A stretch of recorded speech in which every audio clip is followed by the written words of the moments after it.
আজকের গল্পের নাম বেশি হিংসায় পতন। একটি খুব সুন্দর গ্রামে একটি মাটির খড়চালা ঘর ছিল একজন জেলের। জেলে ভীষণ ভালো ও ঠান্ডা প্রকৃতির। জেলে সবসময় নিজের কাজেই ব্যস্ত থাকতো আর সংসারে মেতে থাকতো বউ বাচ্চা নিয়ে। কিন্তু অপরদিকে আর একজন জেলে ছিল ভীষণ বদমেজাজি আর হিংসায় ভরা। সবসময় যেন হিংসেতে জ্বলে পুড়ে যাচ্ছে। যে ভীষণ ভালো তার এতটাই পয়সা কম যে সে একটা জালও কিনতে পারেনি, তাই সে ছিপ দিয়েই প্রতিদিন মাছ ধরতো নদীতে। আর যে হিংসা সবসময় করে তার পয়সা ছিল, তাই সে একটি জাল কিনেছিল, কিন্তু তাতেও তার মন ভরতো না। আর যে ছিপ দিয়ে মাছ ধরতো সে প্রতিদিন ওই সাইকেলে করে গ্রামে গ্রামে সবার ঘরে ঘরে মাছ পৌঁছে দিয়ে টাকা কামাতো। আর এদিকে যে হিংসে করতো সে তো বাজারে বসে কারি কারি মাছ বিক্রি করতো, তার মন ভরতো না। কিন্তু যে ছিপ দিয়ে হতো সে কিন্তু ওর থেকে বেশি কামাতো। আর সারাদিন কাজ করে ভালো যে জেলে ছিল সে বইয়ের পাশে বসে গল্প গুজব করতো আর রান্না করা দেখতো। ওদিকে হিংসে জ্বলে পড়ে যাওয়া জেলে এসে শুধু অর্ডার দিত, এখনো হয়নি, খাবো কখন।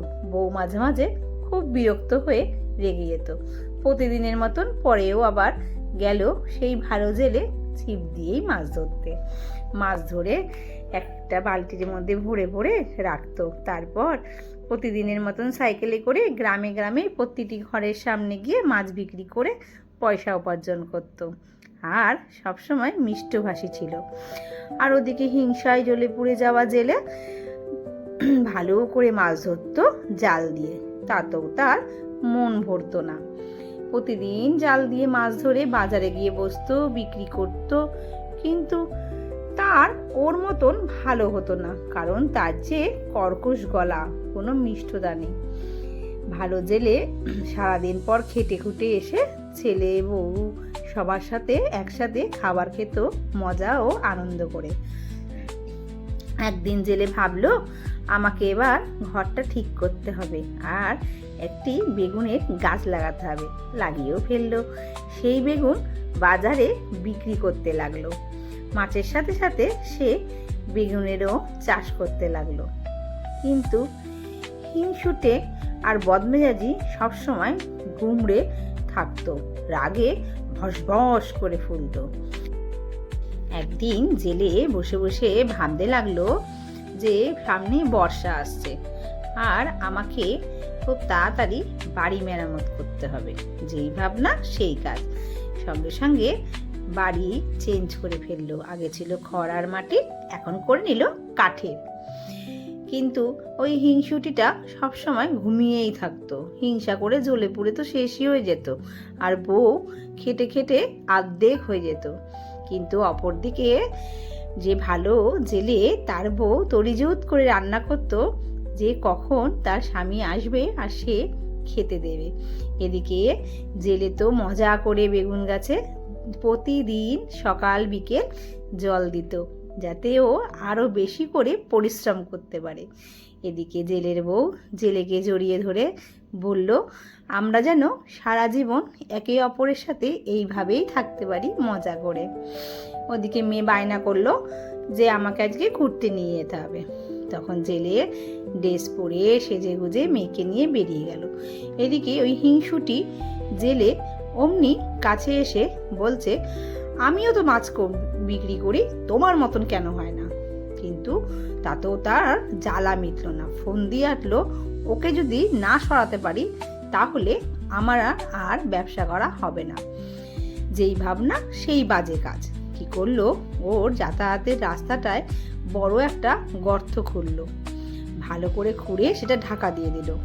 ওদিক দিয়ে যেতে গিয়ে ভালো জেলে গর্তে ঢুকে গেল। কিন্তু কি হয়েছে, সৎ ছিল তাই তার কিছুই হয়নি।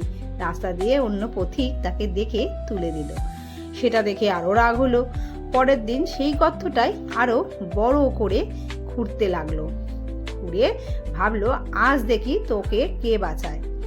কিন্তু সেদিন তো তার বউ তাকে বেরাতেই দিল না। সে বলল, অনেক পরিশ্রম করেছো, আজ আমরা দুজন একটু সময় কাটাবো মজা করে। এদিকে বরকে মিষ্টি খাইয়ে দিচ্ছে। ওই পথ দিয়ে সেই যাচ্ছিল দেখার জন্য যে দেখি তো ঢুকে গেছে নাকি। যেই দেখতে গেল সেই ওই গর্তে ঢুকে গেল, তাকে বের করার আর কোনো লোকই রইল না। সেখানেই তার পতন হলো। বউ সেই খবর পেয়ে কান্নায় ভেঙে পড়ল। কতবার বলেছি হিংসা করে লাভ নেই, নিজের কাজে মন দাও, কে কাকে বোঝাবে। এদিকে গ্রামে মুখে মুখে ছড়িয়ে গেল, দেখেছো তো ভালো মানুষের সঙ্গে হিংসে করলে কি হয়, অন্যের জন্য গর্ত খুঁড়তে নেই। আর এদিকে ভালো চাষি তার ছেলে মেয়ে নিয়ে সুখে সংসার করতে লাগলো, আর কোনো বাধা কোনো হিংসে রইল না। আমার গল্পটা ভালো লাগলে তোমরা আমার পাশে থেকো। আর একটা কথা সবার উদ্দেশ্যে বলছি, কখনো অন্যের দেখে হিংসা করো না। সবসময় নিজে কি করে উন্নতি করবে সেই চিন্তা করো। কে কি খেলো, কে কি কিনলো সেটা না দেখে নিজে কি করব, নিজে কি খাবো সেটা নিয়ে ভাবো। অন্যের জন্য যদি তুমি গর্ত খোঁড়ো, সেই গর্তটা এতটাই বড় আকার ধারণ করবে যে তুমি ঢুকে গেলে চাপা পড়ে যাবে আর উঠে আসতে পারবে না। টাটা।